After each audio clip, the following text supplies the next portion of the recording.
Hello, friends. How are you? That was weird. Those three guys before. What? Sure. Yeah. Shout outs. Shout outs to chat. Hello, friends. Welcome to the first session of the day right here in sleepy Las Vegas. It is a very bright and early morning here. There's nobody here at the expo floor, and I'm here with Veliswa. We're going to be doing some coding shenanigans today, so welcome. I want to say hello to the chat. Chat, do tell us in the chat where you're joining us from, I want to see who's watching. I want to see all of those things. Before we kick it off, my name is Darko. I'm what they call these days a developer advocate. I get to talk to you, the wonderful developers, about coding, open source, communities, AWS, and absolutely anything in between. And I'm joined here by the wonderful Veliswa. Veliswa, tell us who you are. Hi. What do you do and all those things? Hi, everybody. So I'm Veliswa Moya. I am a developer advocate. I'm also here at AWS. I'm based in South Africa, though. So I flew in all the way to be at the event here in Vegas. Very excited to be here. So I'm the one who's going to be coding live today. So we don't know. We'll see how this goes. Everyone is saying, oh my word, what are you thinking?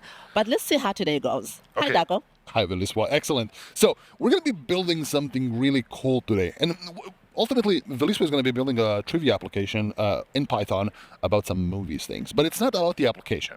It is about the process of getting there. Listen, friends, it is the year 2024.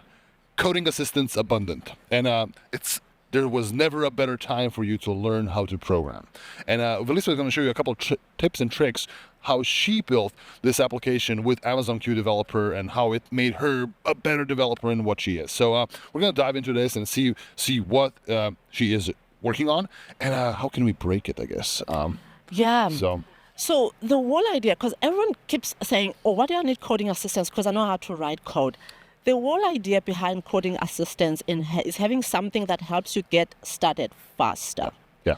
So I use Amazon Q Developer to get boilerplate code. We know usually how long it takes us to get that. That's mainly what I use it for, and that's what I'm actually going to do today. So I think let's not really take any more time. Let's get going. Let's get going. So what's great in Amazon Q Developer is that you have all these agents that you can use for various things. And what you're seeing on the screen now is all the different agents available in Q Developer. There's a /dev, test, review, docs, and some transform. Transform, you use it to upgrade your Java from one version to the next. Today we're going to use /dev because we want the software development agent for what we want to do.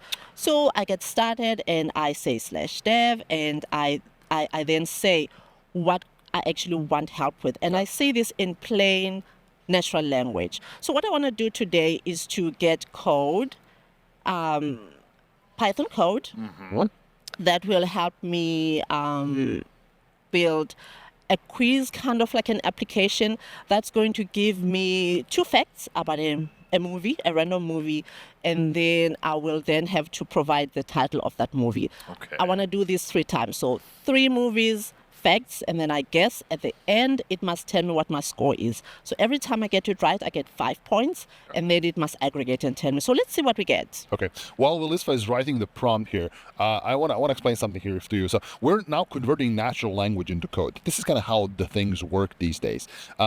You have to be relatively specific on what you want to do. You just can't say, make me quiz application, please. You have to do a little bit more massaging around that. It's this fine art that's called prompt engineering. And the better your prompt is, specifically the better your initial prompt is, the large language model behind all of this is going to be much more capable in creating that code for you, right? So you need to invest some effort. And the beauty is you can just experiment. You can try different prompts because different prompts get you different things. But thanks to Amazon Q Developer, which is kind of very much optimized for writing code, prompts generally work really, really well. And we're going to go back to Veliswa's screen here as she's wrapping up the prompt here. And we can see is basically whatever she told us right now, that's what we send over to Amazon Q Developer. So what's happening now, Veliswa? So I've just told Q Developer what I want, and it's now the agent is going to start processing. And what's great as well, as it does the processing, it's telling me everything that it's doing. So it's keeping me very updated with what's going on. So it's saying it's uploading the code. And once it starts, there's also gathering of context. And what you need to keep in mind with the gathering of context, had I been doing this on a workspace that already had maybe an existing repo of mine, it would have been using that existing repo as context. Correct. But because I'm doing this in an empty workspace, it doesn't have that to work with. So that's another thing to keep in mind when you do this. Do you want to use existing repo as context, or do you want to start on a clean slate? So that's what's happening. So will keep me updated. So the /dev command works on existing code. So if you had existing code, you can do /dev and then give it some prompt, and it would make changes to the existing code? Yes. Oh, okay. It would. Yeah, it could change existing code as well, or tell me what's going on with the existing code. So now it's starting to see where it can.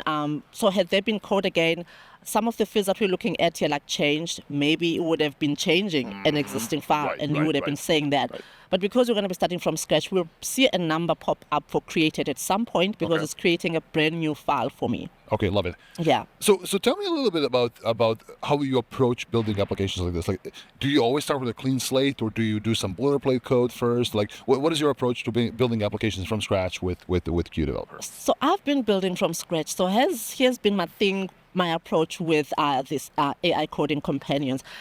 Ever since we heard about generative AI, everyone wants to go and build all these big, changing the world things. Nothing wrong with that. Yeah. But I've been saying, I want to do fun stuff. So I've been using it to build fun applications, and with that, help me learn new languages. Yeah. And so that's what I use it for. So most of the time, I'm starting out on a very brand new slate. And we can see already that we've got a file that's been created. And as soon as that all completes, we'll see the next thing that we actually get to do. Exactly. So back to Lisa's screen, we will see actually having a file being created. So you see the bullet created in number one, and look at that, it's done, just like magic. Yeah. So let's see what has happened here. So tell me about it. So this is what's great. So we saw earlier on that as it creates files and it's gathering context, it's telling us what's happening, and it will then start to generate a file for us. It still gives us the opportunity to review that file and say whether we're happy with this file or whether we want to then add it to our application. Okay. I am just gonna go and accept the changes this time, and then we're actually gonna see what's happening. Sure, fingers crossed. So I have accepted. What /dev does then, you can also say if you then want to still use it to perform other tasks after you've done this. But with me in this case, I'm going to say no thanks. I don't need to do any other tasks using /dev. Now we're going to start looking at the code and actually see what's going on. So this is where sometimes I tend to move in, what do they say, like in faith. Okay. I got the code. I'm going to run this code and see what we get. Okay, let's see. And then if there's anything else to do after this, then we will see. So let it. Okay. Well, this is running this. I want to tell you something, folks. You think developing with coding assistants is hard. Presenting with coding assistants is harder because we're just hoping it's the best, right? We don't really know. So what did I ask for? I said, give me 2 facts about a movie, a random movie, and then I'm going to guess the title. And if I get it right, then I get a score. So we are seeing here that we've got 2 facts about the movies. I'm not very clued up on movies, so I'm just going to be guessing and then seeing what I get. So, if you're watching, it's giving me 2 facts. The fact one says, this movie is about a theme park featuring cloned dinosaurs. Maybe in the chat you can help me guess it. And then which movie would it which be, one Chad? is this? Yeah. And then fact 2, it says the main characters must escape when the security system fails and the dinosaurs run loose. Do you know what movie it is? I don't know. The Muppets. Is it the Muppets? I'm going to just tap the Muppets and see what we get. Is that it? Let's see. Oh, sorry, that's incorrect. The movie was Jurassic Park. Oh, no. Okay, so I've got a second chance. I've got another movie that I can guess. It says this movie's got a computer programmer who discovers humanity that's living in a simulation. I think I know what this is. Main character must choose between a red pill and a blue pill. That is, I know the movie, but I can never think of titles. So in the chat, you can let me know what titles. What is it? The Matrix. Yeah. Let's see. Matrix. Look at that, correct. It says, I now got 5 points. So it looks like this code is doing what I actually asked for it to help me do. So let me just finalize. Let's do one more guess, and then we can move on and just look at other features that we have here. So the last one is, say, this movie involves people entering dreams and stealing information, and the characters want to spin a totem to determine if there is a reality. I don't know what this is, so I'm just going to say... whatever, and then we can finish this. and now it's finished. Quiz completed because I said I want to guess 3 times, and I said when I get it right, give me 5 points. And it seems, and I also said, tell me what the movie that I got right, and it's doing all of that, which I think is amazing. Yeah. So, Now, go ahead. So I just want to address something here as well. That this was a brilliant way for Willis to get started, right? It's just like, is this a perfect application? Probably not. But it is a wonderful way to kind of like get you out of the gate with something that you can work with. Now, you can work with Amazon Q Developer to help expand it. And I'm going to comment here, coming in from Bucky's Enjoyer. I remember the early stages of CodePilot, there was a security concern for a brief moment where it exposed certain traffic to public and vice versa. So when it comes to building with Amazon Q takes all the best practices that are built over the years with all of the big old Amazon code base, right? So it applies all of those best practices to your code. You actually have to try really hard to have it write bad code. I actually had to write bad code for a demo, and I told Amazon Q, write me exploitative code, and it says like no. so yeah, there are a lot of things that that are kind of preventing issues happening here. Yeah. So just one last trick that I want to show. We've now saw /dev, the agent, and now the one last trick. So now you've got your boilerplate code, and you want to add features or improve or refactor. Yeah. There's another trick that we actually have that we just announced that you can use, inline chat. Inline chat, I love it. And I think this really changes things because in your IDE, again, using plain language, you can ask. And what's great is that the suggestions that you then get, you don't have to copy and paste them or press a button to get them inserted into your application. It happens right there in the chat. But let me not talk about it. Let's just look at it and see what it looks like. So to access this, I press Control I, and then it gives me access to inline chat. So you have to select the code, right? Yeah. So I have to select. Oh yeah, I have to select the code. So now I want to do. What I want is to update this table that I have with all the movies to now. Instead of 3 movies, let's do 5 movies. Okay. So I do Control I. So update so that I get suggestions of 5 movies instead of 3. Okay. And then let's see what we get.